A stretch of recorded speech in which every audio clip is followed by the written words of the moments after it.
नमस्कार, खबरों का पंचनामा देख रहे हैं आप। मैं हूं आपके साथ पूजा। हम लेकर आए हैं देश और दुनिया की 5 बड़ी खबरें, जिस पे चर्चा के लिए मेरे साथ स्टूडियो में मौजूद हैं कैपिटल टीवी के editor in chief doctor Manish Kumar. Doctor साहब, बहुत बहुत स्वागत है आपका। धन्यवाद। सबसे पहले नजर हेडलाइंस पर। ईरान के राष्ट्रपति ने पीएम मोदी को भेजा विशेष न्योता, खामनेई के अंतिम संस्कार में शामिल होने का बुलावा। पंजाब के सीएम भगवत मान के बेअदबी वीडियो विवाद में बड़ा खुलासा, 10 लाख की घूस 5 स्टार होटल में मीटिंग, पंजाब पुलिस का कांड पकड़ाया, फोरेंसिक रिपोर्ट में हेरफेर के आरोप में 2 की गिरफ्तारी। पश्चिम बंगाल विधानसभा की बिजनेस एडवाइजरी कमेटी में ममता गुट को नहीं मिली जगह, तो वहीं अभिषेक बनर्जी को भी लगा बड़ा झटका। कलकत्ता हाईकोर्ट ने अभिषेक की विदेश यात्रा की अर्जी पर तेजी से सुनवाई की याचिका को किया खारिज। उद्धव ठाकरे के बाद शरद पवार को लग सकता है बड़ा झटका। शरद पवार की एनसीपी के 8 में से 5 सांसद एनडीए में शामिल होने को तैयार।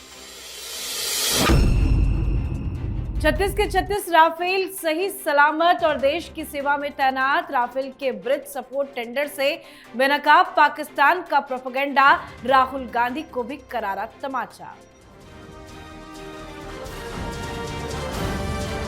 खबरों की शुरुआत में सबसे पहले बात पीएम मोदी की। ईरान के राष्ट्रपति मसूद पेजेश्कियन ने प्रधानमंत्री नरेंद्र मोदी को ईरान आने का न्योता दिया है। पीएम को अगले महीने अयतुल्ला अली खामनेई के अंतिम संस्कार में शामिल होने के लिए आमंत्रित किया गया है। ईरान में इसके लिए 3 दिन की सार्वजनिक छुट्टी की घोषणा की गई है। अमेरिकी और इजरायली हमलों में जान गंवाने वाले अली खामनेई के पार्थिव शरीर के लिए विदाई समारोह और प्रार्थना सभा तेहरान के ग्रैंड मुसाला में 4 और 5 जुलाई को आयोजित की जाएगी और जनाजा जुलूस 6 जुलाई को होगा। अब सबकी निगाहें इस बात पर टिकी है कि पीएम ईरान जाते हैं या नहीं। सर, ईरान के राष्ट्रपति की तरफ से विशेष न्योता तो आया है, लेकिन क्या पीएम मोदी अंतिम संस्कार में शामिल होंगे? देखिए, ये तो प्रधानमंत्री मोदी के शेड्यूल के ऊपर डिपेंड करेगा और उनके चॉइस के ऊपर डिपेंड करेगा कि उनका जाना कितना सही होगा, कितना नहीं होगा।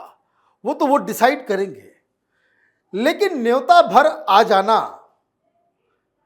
वहां के ईरान के राष्ट्रपति के द्वारा प्रधानमंत्री मोदी को बुलाना, ये अपने आप में एक ऐसा तमाचा है कि कई दिनों तक हिंदुस्तान के कुछ पत्रकार, विपक्षी पार्टियां और ये कांग्रेसी चट्टे बट्टे प्रोपेगेंडा करने वाले, वो अपना गाल जो है वो सेकते हुए नजर आएंगे कई महीनों तक।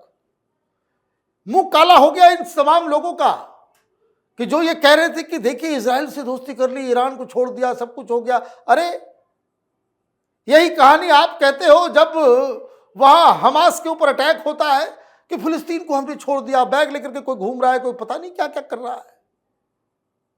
और फिलिस्तीन वाले प्रधानमंत्री मोदी को जो है वो हाईएस्ट सिविलियन अवार्ड दे देते हैं।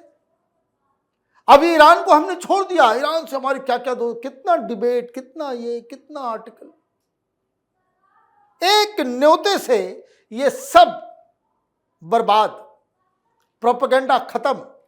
अब अगर वहां प्रधानमंत्री मोदी चले जाते हैं तो आप ये समझिए फिर ये लोग मुंह दिखाने लायक नहीं बचेंगे। लेकिन इट ऑल डिपेंड्स, क्योंकि प्रधानमंत्री मोदी अभी न्यूजीलैंड, ऑस्ट्रेलिया के और इंडोनेशिया के ट्रिप पे जा रहे हैं। अगर वो डेट क्लैश कर जाएगा तब तो वो नहीं जाएंगे, क्योंकि 6 महीना पहले ही ऑस्ट्रेलिया, न्यूजीलैंड और इंडोनेशिया की यात्रा का जो है वो पूरा प्रोग्राम बना हुआ था। लेकिन खैर, जाए ना जाए, न्योता आ जाने मात्र से वो तमाम लोगों के चेहरे पे कालिक पुत गई जो भारत की फॉरेन पॉलिसी के ऊपर सवाल खड़े कर रहे हैं। जी, चलिए बढ़ते हैं आगे। पंजाब के मुख्यमंत्री भगवत मान बुरे फंस गए हैं। बेअदबी विवाद और फर्जी रिपोर्ट पर भगवत मान पर एफआईआर, गिरफ्तारी और इस्तीफे का दबाव बढ़ गया है। दरअसल मान से जुड़े वायरल वीडियो मामले में अब नया मोड़ आ गया है। गुरुग्राम पुलिस ने 2 लोगों को गिरफ्तार किया है और एक एफआईआर दर्ज की है। इसमें आरोप है कि कुछ लोगों ने मिलकर ऐसी फॉरेंसिक रिपोर्ट बनवाने की साजिश की जो मुख्यमंत्री के पक्ष में जाए। हरियाणा के एक फॉरेंसिक एक्सपर्ट जसप्रीत ने आरोप लगाया कि पंजाब सरकार के कुछ अधिकारी उनके पास आए और उनसे ऐसी रिपोर्ट बनवाने को कहा जो साबित करे कि वीडियो फर्जी है और शख्स मान नहीं है। उन्हें 5 स्टार होटल में बुलाया गया, धमकाया गया और गाड़ी में जबरदस्ती 10 लाख रुपए नगद रखे गए। इसी के साथ कई खुलासे भी हुए हैं। अब ये मामला धार्मिक और राजनीतिक तौर पर बहुत संवेदनशील बन गया है। मान के इस्तीफे की मांग बढ़ती जा रही है। इस पूरे मामले में भगवत मान का कहना है कि उन्हें बदनाम करने की साजिश रची जा रही है। सर, क्या भगवत मान अब बुरे फंस गए हैं? देखिए, बहुत ही बुरे फंस गए हैं, क्योंकि नया कानून है पंजाब के अंदर में बेअदबी को लेकर, और उसके तहत इनके ऊपर तो कार्रवाई होनी चाहिए। कानून से ऊपर मुख्यमंत्री तो नहीं हो सकता ना। लेकिन क्या आदमी भाई, ये लोग, अजीब कहानी है। वो एक कहावत है कि चोर चोरी से जाएगा, हेरा फेरी से नहीं जाएगा। ये नटवर लाल की पार्टी है, ये कोई कसर नहीं छोड़ती हेरा फेरी करने में। कहानी क्या है, एक वीडियो आया, वीडियो बहुत ही घटिया और शर्मनाक। जो भी व्यक्ति उस वीडियो के अंदर है, उसको तो कोई भी सजा मिले वो कम है। एग्जैक्टली। अब पता चला कि भाई उसमें कहा गया भाई भगवंत मान है। भगवंत मान ने कहा नहीं नहीं हम नहीं है, ये लो फॉरेंसिक रिपोर्ट दो लैब का। अकाल तख्त ने कहा कि हमने भी पता कर लिया, तुम ही हो, वीडियो फर्जी नहीं है, और धर्म से निकाल दिया गया उनको। ठीक, ये एक्शन हो गया। अब नई कहानी ये आई कि लुधियाना के कमिश्नर और एसपी वो गुड़गांव आते हैं, 2 लैब को जसप्रीत जस्सी नाम के शख्स को पकड़ते हैं जो साइबर एक्सपर्ट है। उससे कहते हैं कि 2 लैब से इसका जांच करवा दो और 24 घंटे में रिपोर्ट भी आ जाती है। अब मालूम चल रहा है कि जिस लैब के बारे में इन लोगों ने दावा किया कि वो उसने फॉरेंसिक जांच की, वो फर्जी है। न दफ्तर है, न ऑफिस है, न ये काम वो लोग करते हैं। तो कैसे हुआ? यही एफआईआर में दर्ज है कि इन लोगों ने वो लुधियाना के कमिश्नर और एसपी ये वहां आकर डरा के, धमका के, प्रलोभन देकर के, पैसे देकर के वो रिपोर्ट तैयार करवाई। अब रिपोर्ट में क्या है नहीं है ये तो बात की बात है, लेकिन पंजाब के कानून के मुताबिक बेअदबी का आरोप लगा है, इनको तो इनके ऊपर केस भी चलना चाहिए, इनकी गिरफ्तारी भी होनी चाहिए, इनको इस्तीफा भी देना चाहिए। और बड़े पते की बात बता रहा हूं, जितना ये विलंब करेंगे आम आदमी पार्टी, उतना ही जमीन के नीचे वो दफन होती जाएगी। जी, अब बात पश्चिम बंगाल की। पश्चिम बंगाल की राजनीति में तृणमूल कांग्रेस के भीतर जारी अंदरूनी खींचतान के बीच ममता बनर्जी और अभिषेक बनर्जी समर्थक गुट को एक और बड़ा झटका लगा है। पश्चिम बंगाल विधानसभा की नवगठित विजिलेंस एडवाइजरी कमेटी में ममता गुट के किसी भी विधायक को शामिल नहीं किया गया है। विधानसभा की ये समिति सदन की कार्यवाही, विधेयकों की सूची और चर्चा के समय निर्धारण जैसे अहम फैसले लेती है। तो वहीं दूसरी तरफ अभिषेक बनर्जी को भी बड़ा झटका लग गया है। दरअसल कलकत्ता हाईकोर्ट की सिंगल जज बेंच ने आज अभिषेक बनर्जी की उस याचिका पर तेजी से सुनवाई की मांग वाली अर्जी खारिज कर दी, जिसमें उन्होंने आंख के इलाज के लिए विदेश जाने की इजाजत मांगी थी। सर, हाईकोर्ट से तो अभिषेक को बड़ा झटका लगा। ये ममता खेमे में क्या कुछ चल रहा है? देखिए, अभिषेक बनर्जी विदेश क्यों जाना चाहते हैं? भागना चाहते हैं, और क्या है। पत्नी ने भी अप्लाई किया, लेकिन इतने सारे केसेस हैं, इनको बाहर जाने की अनुमति नहीं दी जाएगी। 15 साल आप सरकार चलाए, कलकत्ता जैसे शहर में आंख का इलाज नहीं हो रहा है। ये क्या तमाशा बना दिया था तुम लोगों ने, पूरे बंगाल को बर्बाद कर दिया। आंख के इलाज के लिए आपको जो है विदेश जाना है, तो हाईकोर्ट ने झटका दे दिया। लेकिन बड़ा पॉलिटिकल खेल ये है कि ऑलरेडी ऋतुव्रता जो निकले हैं ये लोग 60 विधायक, उन लोगों ने इलेक्शन कमीशन को भी अप्रोच कर दिया। जैसे ममता बनर्जी गई, ऋतुव्रता भी पहुंच गए, उनका भाई हम असली, ममता बनर्जी कह रही है हम असली। लेकिन कौन असली है कौन नकली है, ये विधानसभा के स्पीकर के दिमाग में कोई डाउट नहीं है। उन्होंने जो एडवाइजरी कमेटी बनाई, और आपने बिल्कुल सही कहा कि जो एडवाइजरी कमेटी होती है वही तय करता है कि कौन किस पार्टी से बोलेगा नहीं बोलेगा, ये कमेटी में, और उसमें ममता बनर्जी के गुट से किसी का नाम ही नहीं है। मतलब गए काम से। असेंबली की कार्रवाई में आपका कोई से नहीं है। क्यों? क्योंकि ओरिजिनल टीएमसी विधानसभा के अंदर कौन है? स्पीकर ने ऋतुव्रता के गुट को रिकॉग्नाइज कर दिया। इसका मतलब यही है, धीरे धीरे पर कतरे जा रहे हैं, कहीं कोर्ट से तो कभी शुभेंदु अधिकारी। अब बताया तो ये जा रहा है कि कोई सीएजी की रिपोर्ट आ रही है जिसमें 2011 से 2020 तक में ममता बनर्जी ने हिसाब ही नहीं दिया है, खा गई, चट कर गई, घोटाला हो गया। आपको मालूम है कितना? 2,29,000 करोड़। कितना जीरो लगेगा? आप कैलकुलेट करते रहिए। इतना पैसे का गबन हुआ। ये सीएजी की रिपोर्ट 1-2 दिन के अंदर, उसमें भी एक बहुत बड़ा विस्फोट होने वाला है। तो ममता बनर्जी के हाथ से सब कुछ जा रहा है।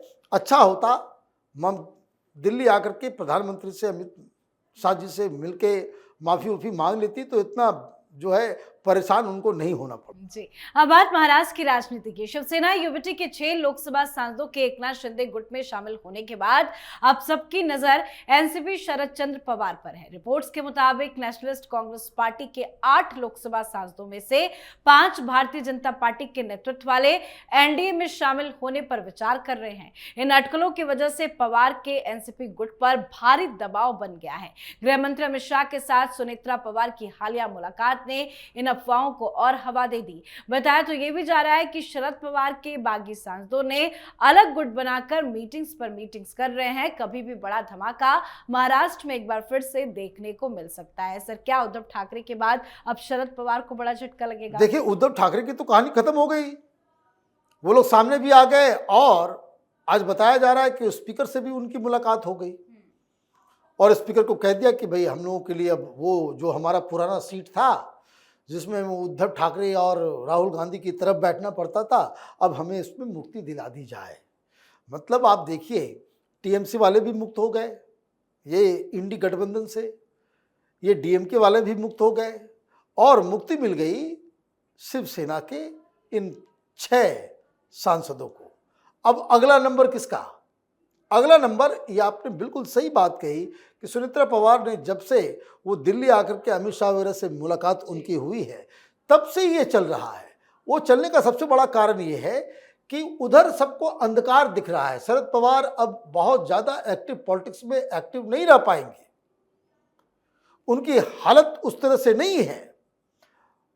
पार्टी का परफॉर्मेंस क्या होगा? सुप्रिया सुले के पास वो नेतृत्व की क्वालिटी नहीं है कि वो पार्टी को लीड कर सकती हैं और इसलिए मर्जर तो होना ही था, लेकिन ऐसे मौके पे हो रहा है कि जिसमें तो ऐसा लग रहा है कि there is a message which is given out to opposition parties कि कभी भी किसी का नंबर लग सकता है। इसलिए कभी अखिलेश यादव का नाम आने लगता है कि उसकी पार्टी टूट रही है, कभी तेजस्वी यादव का नाम आने लगता है कि उसकी पार्टी टूट रही है।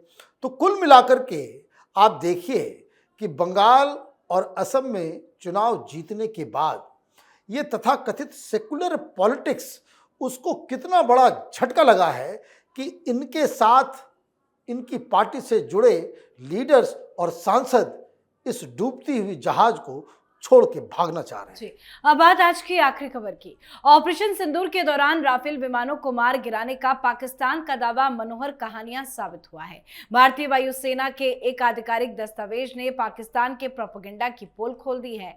वायुसेना की तरफ से जारी किए गए नए टेंडर से यह साफ हो गया है कि फ्रांस से खरीदे गए सभी 36 के 36 राफेल विमान पूरी तरह से सुरक्षित है और देश की सेवा में तैनात है। मतलब ऑपरेशन सिंदूर के दौरान भारत का कोई राफेल फाइटर जेट नष्ट नहीं हुआ था। यह खबर राहुल गांधी के भी चेहरे पर बड़ा तमाचा है। बीजेपी ने राहुल गांधी से माफी की मांग की है। सच 36 के 36 राफेल एकदम सही सलामत है। कहां है राहुल गांधी? भाई, राहुल गांधी अपना मुंह छिपा रहे होंगे या इटली भाग गए होंगे और क्या करेंगे।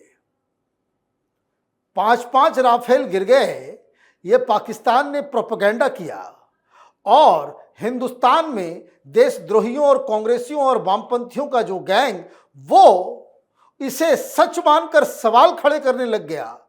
हिंदुस्तान की सेना के पराक्रम के ऊपर सवाल उठाने लग गए ये लोग। और अब जो खबर आई है कि मेंटेनेंस के टेंडर के लिए कितने जहाज के लिए हमें मेंटेनेंस और ये सारी चीजें की जरूरत पड़ेगी, उसमें संख्या बताई गई है 36 हमारे पास थे, 36 है।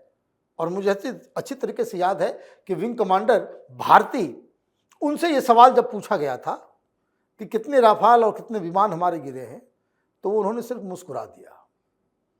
और ये बात हम लोगों ने कई बार इस प्रोग्राम में कहा कि ये जो राफाल गिर गया, ये पाकिस्तानियों को चकमा देने के लिए हम लोग दरअसल डमीज का इस्तेमाल कर रहे थे। वो डमी गिरा करके बड़े खुश थे और उनको ये बात समझ में नहीं आई कि उसकी वजह से हमने उनके कई सारे लूप होल्स को समझ लिया और ड्रोन के जो उनका भंडार था उसको निशाना लगाने में हम लोग कामयाब रहे थे। तो कई सारी कहानियां, कई सारी थ्योरीज, और ये डोनाल्ड ट्रंप कि 13 विमान गिर गए, ये हो गया, वो हो गया, और उनके चेले चपाटे राहुल गांधी, इन सब के चेहरे पे एक करारा तमाचा लगा है। बहुत बहुत धन्यवाद सर बातचीत के लिए। धन्यवाद। तो खबरों का पंचनामा में आज के लिए फिलहाल इतना ही। देश विदेश की बाकी खबरों और उनके सटीक एनालिसिस के लिए देखते रहिए कैपिटल टीवी। हमें लाइक कीजिए, शेयर कीजिए और कैपिटल टीवी को सब्सक्राइब कीजिए। नमस्कार।